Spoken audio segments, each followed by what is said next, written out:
दोस्तों, जैसा कि आप सभी जानते हैं कि बिहार में अब माध्यमिक, उच्चतर माध्यमिक विद्यालयों में प्रधानाध्यापकों की नियुक्ति बीपीएससी करेगी। इस मामले में बिहार के मुख्यमंत्री श्री नीतीश कुमार की अध्यक्षता में जो कैबिनेट की बैठक हुई थी, उसमें इसमें मुहर भी लगी है। अब जाके अधिसूचना भी जारी हो गया है। आज हम इस वीडियो में बात करेंगे कि आखिर अहर्ता क्या है ये प्रधानाध्यापक पद की नियुक्ति किस प्रकार होगी। सारी बातों पे चर्चा करेंगे। वीडियो में अंत तक जरूर बने रहिएगा। दोस्तों, बिहार सरकार के शिक्षा विभाग की तरफ से अधिसूचना जारी कर दी गई है। इसमें जो मेन बातें हैं अधिसूचना में, वो हम आपको बताने का प्रयास करेंगे। यहाँ पे प्रस्तावना लिखा हुआ है, तो प्रस्तावना उतना ज़रूरत नहीं है। यहाँ पे जो मेन चीज़ है वो सबसे पहले यहाँ पे देखते हैं 2 नंबर का जो कॉलम है, संक्षिप्त नाम, विस्तार एवं प्रारंभ। ये जो है इसको समझने की ज़रूरत है। ये जो नाम होगा नियमावली का, यह नियमावली बिहार राज्य उच्च माध्यमिक विद्यालय प्रधानाध्यापक, ये नाम दिया गया है। नियुक्ति, स्थानांतरण, अनुशासनिक कार्रवाई, सेवा शर्त, नियमावली 2021, ये नाम दिया गया है इस नियमावली का। उसके बाद आगे लिखा है कि इसका विस्तार संपूर्ण बिहार राज्य में होगा, और 9 नंबर में लिखा हुआ है यह अधिसूचना निर्गत होने की तिथि से प्रवृत्त होगा। ये 3 गो बातें जो कही है, ये इसका नाम हो गया नियमावली का। अब आगे है ये परिभाषा वगैरह दिया गया है यहाँ, तो सरकार के बारे में, प्रवासी विभाग के बारे में, उत्क्रमित माध्यमिक, उच्चतर माध्यमिक, सारा विद्यालय, जिला परिषद, नगर निगम, ये सब के बारे में यहाँ विस्तार से बताया गया है। तो हमें जानना यहाँ ज़रूरी ये है कि ये 4 नंबर का जो पॉइंट है ये जानना ज़रूरी है। 4 नंबर का पॉइंट ये है यहाँ पे कि संवर्ग का गठन। संवर्ग का गठन में जो है शिक्षा विभाग के नियंत्रण अधीन प्रधानाध्यापक उच्च माध्यमिक विद्यालय का संवर्ग होगा। ये संवर्ग का नाम है। यह संवर्ग प्रमंडल स्तर पर होगा। ये महत्वपूर्ण बात है। प्रमंडल स्तर पर यह संवर्ग होगा। अगर कोई प्रधानाध्यापक बनते हैं तो वो प्रमंडल स्तर पर वो प्रधानाध्यापक बनेंगे। दूसरी बात, प्रधानाध्यापक के सभी पद सीधी नियुक्ति से भरे जाएंगे। हालांकि इससे पहले जो 2020 में नियमावली बनी नियोजित शिक्षकों के लिए, उसमें 50% जो है बात था प्रमोशन से, लेकिन अब जो नई नियमावली यहाँ बिहार सरकार बना रही है, इसमें सीधी नियुक्ति से भरा जाएगा। उसके बाद 6ठा पॉइंट लिखा हुआ है कि प्रधानाध्यापक उच्च माध्यमिक विद्यालय के पद पर नियुक्ति के लिए क्या क्या अहर्ता चाहिए, यानी कौन से लोग इसमें प्रधानाध्यापक बन सकते हैं, उसके लिए क्या क्या आवश्यकता है। तो सबसे पहले क्या है, सबसे पहले है कि वो भारत का नागरिक होना चाहिए और बिहार राज्य का निवासी होना चाहिए। दूसरी बात, मान्यता प्राप्त विश्वविद्यालय से कम 50% अंकों के साथ स्नातकोत्तर उत्तीर्ण होना चाहिए। ये कंडीशन है। अनुसूचित जाति, जनजाति, अत्यंत पिछड़ा वर्ग, महिला, दिव्यांग महिला, आर्थिक रूप से कमज़ोर वर्ग के लिए इसमें 5% जो है 5% छूट देने का बात कहा है। यानी 50% अगर है तो 45% इनके लिए है। अनुसूचित जाति, अनुसूचित जनजाति, अत्यंत पिछड़ा वर्ग, महिला, दिव्यांग वगैरह। उसके साथ ही एक बात यहाँ और कहा हुआ है कि मौलाना मजहरुल हक अरबी एवं फारसी विश्वविद्यालय और पटना बिहार राज्य मदरसा शिक्षा बोर्ड द्वारा प्रदत्त आलिम की डिग्री कामेश्वर सिंह दरभंगा संस्कृत विश्वविद्यालय द्वारा प्रदत्त शास्त्र की डिग्री को स्नातक के समतुल्य माना जाएगा। इसमें क्लियर कर दिया कि कौन कौन सा यूनिवर्सिटी की डिग्री मान्य होगा। उसके बाद अगला जो है वो मान्यता प्राप्त संस्थान से बीएड होना चाहिए। क्या होना चाहिए? बीएड होना चाहिए या बीएससी एड होना चाहिए, ये उत्तीर्ण होना चाहिए। बीएड या नहीं तो बीएससी एड, ये उत्तीर्ण होना आवश्यक है। उसके साथ ही यहाँ जो दिया है वर्ष 2012 या उसके बाद नियुक्त शिक्षक हेतु शिक्षक पात्रता परीक्षा में उत्तीर्ण होना, ये बहुत महत्वपूर्ण बात यहाँ कहा है। यानी इस बात से सीधा बात स्पष्ट हो जाता है कि जो एसटीईटी क्वालिफाइड शिक्षक हैं वही प्रधानाध्यापक के लिए योग्य माना जाएगा। इसके अनुसार वर्ष 2012 या उसके बाद नियुक्त शिक्षक हेतु शिक्षक पात्रता परीक्षा में उत्तीर्ण होना, ये महत्वपूर्ण बात है, ये होना जरूरी है। अब यहाँ अनुभव का बात करें हम, इसमें क्या क्या अनुभव है, तो अनुभव के बारे में जैसा कि पहले ही बताया जा चुका है कि राज्य सरकार के विद्यालय, पंचायती राज संस्था एवं नगर निकाय संस्था अंतर्गत माध्यमिक शिक्षक के पद पर न्यूनतम 10 वर्षों की लगातार सेवा होनी चाहिए। बीच में सेवा टूट नहीं होनी चाहिए, लगातार 10 साल का एक्सपीरियंस होना चाहिए। उसके साथ ही CBSE, ICSE या BSEB से अस्थायी समता प्राप्त विद्यालय में माध्यमिक शिक्षक के पद पर न्यूनतम 12 वर्षों की लगातार सेवा होनी चाहिए। ये भी इसमें कंडीशन दिया हुआ है, 12 वर्ष तक लगातार सेवा होनी चाहिए। इसके साथ ही राज्य सरकार के विद्यालय, पंचायती राज संस्था एवं नगर निकाय संस्था अंतर्गत उच्च माध्यमिक शिक्षक के पद पर न्यूनतम 8 वर्षों तक सेवा होनी चाहिए, ये भी कंडीशन है। उसके साथ CBSE या ICSE या BSEB से अस्थायी समता प्राप्त विद्यालय में उच्च माध्यमिक शिक्षक के पद पर न्यूनतम 10 वर्ष की लगातार सेवा होना चाहिए, ये कंडीशन है। ये जितना भी कंडीशन है इसको प्राप्त करने की तिथि जो बाद की तिथि हो के आधार पर की जाएगी, यानी उक्त अवधि की गणना योगदान की तिथि अथवा प्रशिक्षण अर्हता प्राप्त करने की तिथि जो बाद की तिथि हो के आधार पर गणना की जाएगी। उसके साथ ही अब आगे है आयु सीमा, कितना आयु होना चाहिए। तो आयु के लिए क्या है, आयु के लिए कंडीशन है कि पंचायती राज संस्था एवं नगर निकाय संस्था अंतर्गत कार्यरत शिक्षक के लिए न्यूनतम एवं अधिकतम आयु सीमा अलग से निर्धारित नहीं की जाएगी, बल्कि CBSE या फिर ICSE या BSEB से संबद्धता प्राप्त विद्यालय कार्यरत शिक्षकों के लिए न्यूनतम आयु 31 वर्ष और अधिकतम 47 वर्ष होना चाहिए। यानी जिनका न्यूनतम उम्र 31 वर्ष है और अधिकतम 47, वो परीक्षा में बैठ सकते हैं। आरक्षित वर्ग में शिक्षक के लिए अधिकतम आयु सीमा में सामान्य प्रशासन विभाग द्वारा जो छूट दी जाती है, अनुसूचित जाति, अनुसूचित जाति, महिला, अत्यंत पिछड़ा, वो लागू होगा यहाँ पे। उसके साथ अब आगे है कि आरक्षण क्या है। आरक्षण के आधार पर तो आरक्षण जो है राज्य सरकार के अधीन सीधी नियुक्ति में सामान्य प्रशासन विभाग के द्वारा जो आरक्षण का नियम है वो नियम लागू होगा, जैसा हर जगह लागू होता है।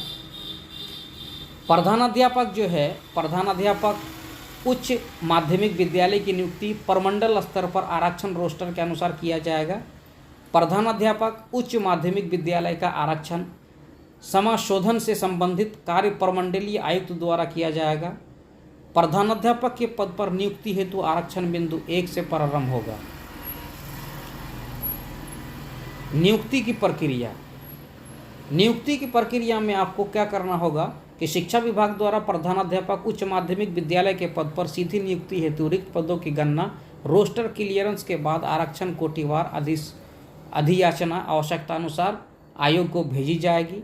उसके साथ ही सीधी भर्ती हेतु प्राप्त अधियाचना के आलोक में आयोग रिक्तियों की संख्या विज्ञप्ति करेगा और आयोग द्वारा विज्ञापित आवेदन पत्र में शिक्षक अभ्यर्थी द्वारा योग्यता, अनुभव से संबंध स्वघोषणा के आधार पर उनकी उम्मीदवारी का मूल्यांकन किया जाएगा और राज्य सरकार के विद्यालय से भिन्न विद्यालय में कार्यरत शिक्षकों के द्वारा यह प्रमाण पत्र भी दिया जाएगा कि निर्धारित अवधि में उन्हें वेतन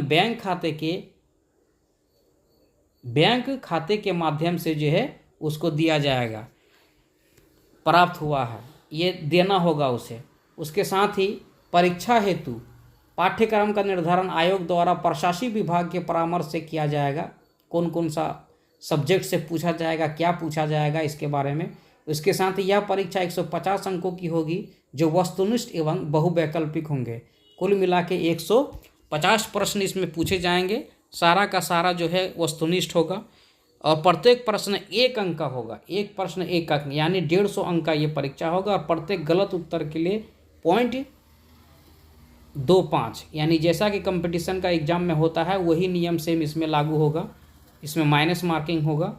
उसके साथ ही उक्त परीक्षा उक्त परीक्षा के नियत करने का भी अधिकार आयोग को होगा, किस प्रकार से लेगा नहीं लेगा। उसके बाद आयोग द्वारा संचालित उक्त परीक्षा के आधार पर की गई अनुशंसा के आलोक में नियुक्ति की जाएगी और आयोग द्वारा की गई अनुशंसा नियुक्ति का अधिकार तब तक नहीं प्रदान करेगी जब तक कि यथा आवश्यक प्रमाण पत्रों की जांच के उपरांत प्रशासनिक विभाग संतुष्ट ना हो जाए। सारी प्रक्रिया पूरी करने के बाद ही जो है नियुक्ति की प्रक्रिया संपन्न होगी। उसके बाद प्रमाण पत्रों की जांच की अगर बात की जाए तो प्रमाण पत्र की जांच के लिए नियुक्ति प्राधिकार का यह दायित्व होगा। नियुक्ति प्राधिकार का दायित्व होगा कि नियुक्ति पत्र निर्गत करने के पहले वो शैक्षणिक प्रशैक्षणिक योग्यता अनुभव जितना भी प्रमाण पत्र है वो सारा प्रमाण पत्र का जांच कर ले। उसके साथ ही सीबीएसई या आईसीएसई या फिर बीएसईबी से संबंधित प्राप्त विद्यालय में कार्यरत शिक्षकों के अनुभव प्रमाण पत्र की जांच संबंधित विद्यालय द्वारा उनके बैंक खाते के माध्यम से दिए गए वेतन एवं संबंधित विद्यालय द्वारा सत्यापित वेतन निर्धारण के आधार पर करने के उपरांत ही नियुक्ति पत्र निर्गत किया जाएगा। यानी 10 साल या 8 साल जितने वर्षों का अनुभव है उतने वर्षों का उनका वेतन का बैंक डिटेल्स भी उससे मांगा जाएगा, उसी के आधार पर उसे प्रमाणित किया जाएगा। उसके साथ ही प्रमाण पत्र जाली या गलत पाए जाने की स्थिति में नियुक्ति रद्द करते हुए वेतन आदि के मद में जो भी राशि की जाएगी वो बिहार सरकार के द्वारा जो नियम बनाया गया उसके अंतर्गत वसूली की जाएगी और साथ ही साथ जो है कानूनी कार्रवाई भी उसके ऊपर किया जाएगा। अब परीक्षा अवधि का अगर बात किया जाए तो परीक्षा अवधि जो है सीधी भर्ती से नियुक्त किए जाने वाले प्रधानाध्यापकों के लिए परिवीक्षा अवधि योगदान की तिथि के प्रभाव से 2 वर्षों के लिए होगी और परिवीक्षा जो है अवधि संतोषजनक अगर नहीं पाया जाता है तो उसके दिशा में परिवीक्षा अवधि का विस्तार 1 वर्ष के लिए और किया जाएगा। यदि फिर विस्तारित अवधि में भी अगर वो सेवा संतोषजनक नहीं पाया जाता है तो उसको नियुक्ति प्राधिकार ऐसे प्रधानाध्यापक को सुनवाई का एक अवसर देते हुए उन्हें सेवा मुक्त कर दिया जाएगा। यह भी कंडीशन है। उसके साथ ही अब आगे क्या है, आगे है कि परिवीक्षा अवधि में प्रधानाध्यापक को विभाग द्वारा विहित सांस्थिक या फिर अन्य प्रशिक्षण सफलतापूर्वक पूरा करना होगा।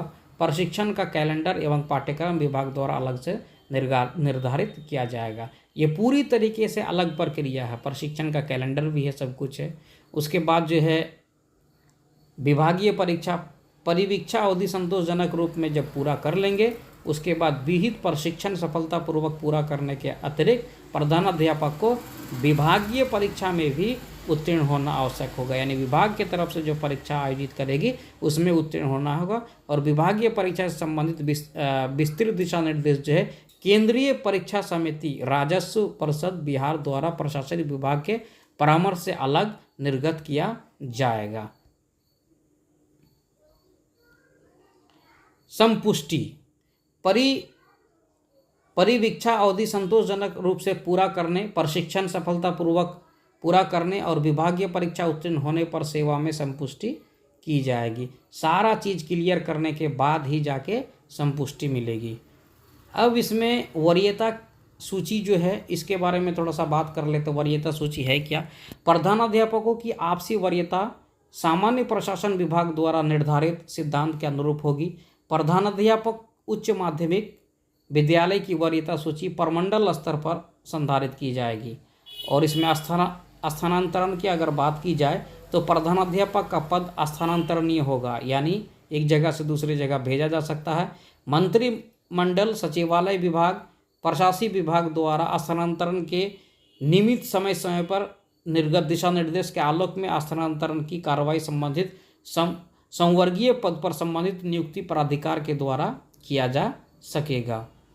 उसके बाद प्रधानाध्यापक उच्च माध्यमिक विद्यालय के अंतर प्रमंडलीय स्थापना ऐच्छिक या प्रशासनिक या शैक्षणिक दृष्टिकोण से हो सकेगा। इसके लिए सक्षम प्राधिकार निदेशक माध्यमिक शिक्षक होंगे। अनुशासनिक कार्रवाई का अगर बात किया जाए तो बिहार सरकारी सेवा वर्गीकरण नियंत्रण एवं अपील नियमावली 2005 समय समय पर यथा संशोधित में निहित प्रावधान इस नियमावली के अधीन नियुक्त होने वाले प्रधानाध्यापक पर प्रभावी होगा। सेवा संबंधी शर्त का अगर बात किया जाए तो प्रधानाध्यापक के पद का वेतन आदि राज्य सरकार द्वारा निर्धारित किया जाएगा, जो समय समय पर किए जाने वाले वेतन पुनरीक्षण के आलोक में परिवर्तन होगा। प्रधानाध्यापक का पद बल वही होगा जो सरकार द्वारा समय समय पर निर्धारित किया जाएगा। उसके बाद राज्य सरकार के कर्मियों के लिए लागू अन्य सेवा शर्त इन पर भी प्रभावी होगा। जिस प्रकार राज्य सरकार को दिया जाता है वो सब कुछ इनको भी मिलेगा। अब आगे है अनुकंपा के आधार पर।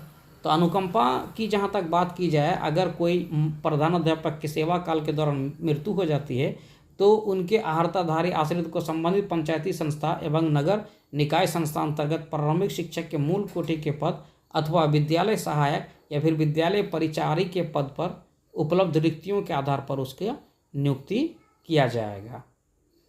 आचार संहिता निर्धारित पाठ्यक्रम को सुगम एवं सुलभ ढंग से पूर्ण कराना, ये सब है इसमें आचरण के बारे में दिया है। शिकायत और अपील भी आप कर सकते हैं, ये सारी बातें यहाँ पे दिया हुआ है।